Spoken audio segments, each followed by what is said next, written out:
Love technology? Subscribe to Explainer 99.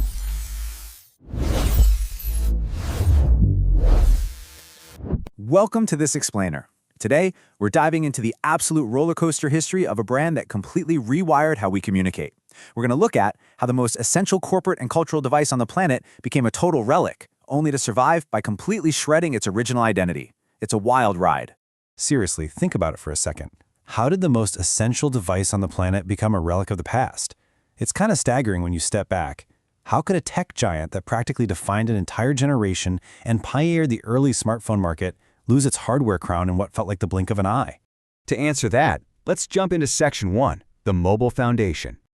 We really have to look at where we started to understand this evolution. Back in 1973, AT&T actually thought people only wanted in-dash car phones, but a team at Motorola built the Dynatac, this massive 2.5-pound prototype, just to prove that true mobility was actually possible.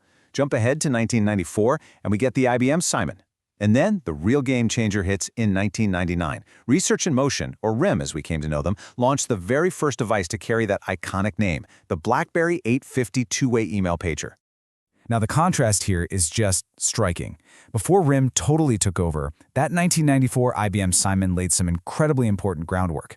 It was a 1-pound personal communicator, packing a 4.5-inch touchscreen, a PCMCIA slot for software, and get this, the ability to send faxes and emails. If you compare that to your standard 1990s cellular phone, which was strictly voice-only with absolutely zero data features, the Simon proved there was a massive appetite for a smart device. It was exactly the concept that Research in Motion would soon perfect. And perfect it they did, sparking a cultural phenomenon known as thumbing. RIM optimized their devices by putting a full QWERTY keyboard right in the palm of your hands, designed specifically to be used with just your thumbs. If you were around back then, you definitely remember the feeling. It wasn't just a clever design choice. It created this deeply tactile, almost addictive sensory experience that just hooked users. It became a literal physical habit that completely separated their hardware from anything else out there. Which brings us to Section 2, Presidents, Police, and Pop Stars. The device famously earned the nickname Crackberry, and it wasn't an exaggeration. It was a global phenomenon. We had world leaders like Barack Obama notoriously fighting the Secret Service just to keep his BlackBerry in the White House, alongside figures like Hillary Clinton. You also had government forces like the West Yorkshire Police using these devices to keep officers out on the streets while still handling desk work. And it wasn't just politics and law enforcement. Pop icons like Katy Perry, Eminem, and even the author of 50 Shades of Grey were utterly devoted users. It was universally adopted for two main reasons: highly reliable messaging and incredibly strong encryption. To put that security into perspective, just listen to this quote from 2013. A State Department spokesperson openly stated BlackBerry devices were still the only mobile devices approved for U.S. missions abroad.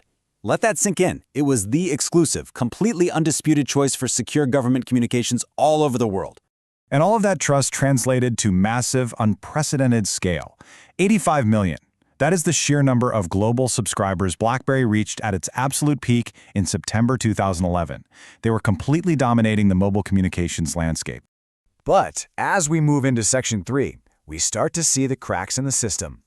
Even before the smartphone wars truly heated up, BlackBerry was facing some terrifying existential threats. $53 million, that was the amount in punitive damages a judge ordered RIM to pay during an incredibly grueling intellectual property battle with a company called NTP Inc.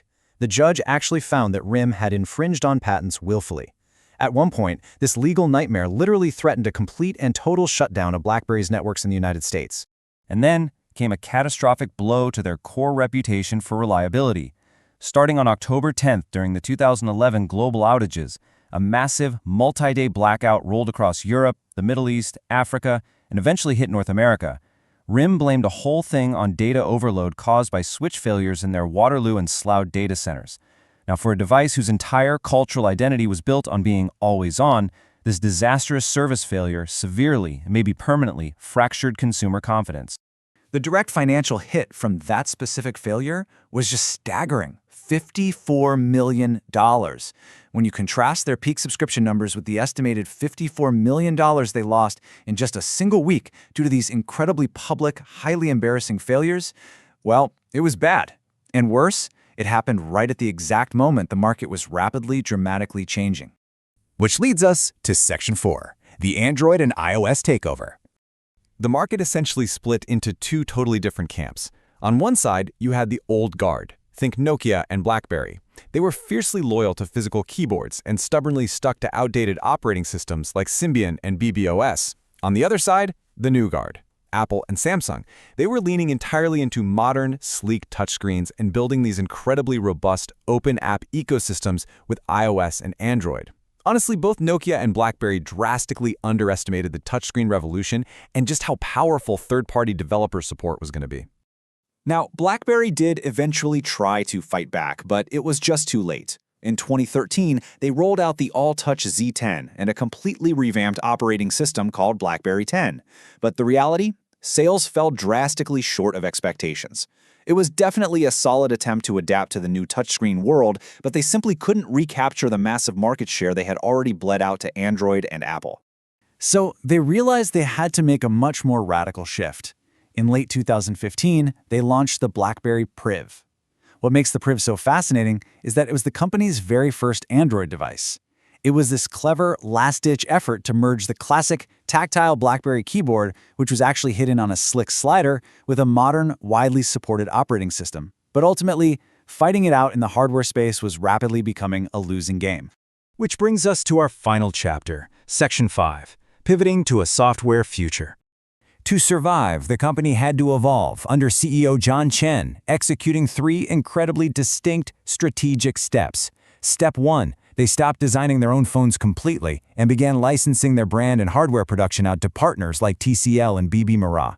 Step 2, they took the one thing they were always undeniably the absolute best at, security, and pivoted entirely to enterprise security and automotive software. And Step 3, they made the tough call to finally shut down their legacy services, fully embracing this new software-centric enterprise identity. And you know what? This partnership approach became their highly successful modern reality. They aren't a phone company anymore. They are a vital software provider. By partnering with heavy hitters like Ford Motor Company in 2016 and Jaguar Land Rover in 2018, they started developing incredibly secure software for connected vehicles. They leaned heavily into their massive portfolio, holding critical software application patents. They literally took the uncrackable DNA of the old Crackberry and embedded it right inside the modern automobiles we drive today. This strategic pivot brought a very formal close to their hardware era. In 2016, they officially ceased designing their own hardware. By 2020, the final BlackBerry-branded devices were rolling off the lines from their licensees. And finally, on January 4th, 2022, legacy platform services, including the once ubiquitous BlackBerry Messenger, were officially and permanently discontinued. Just like that, the physical keyboard era was officially over. So, it leaves us all with a really provocative question. In the tech world, is outliving your hardware the ultimate upgrade?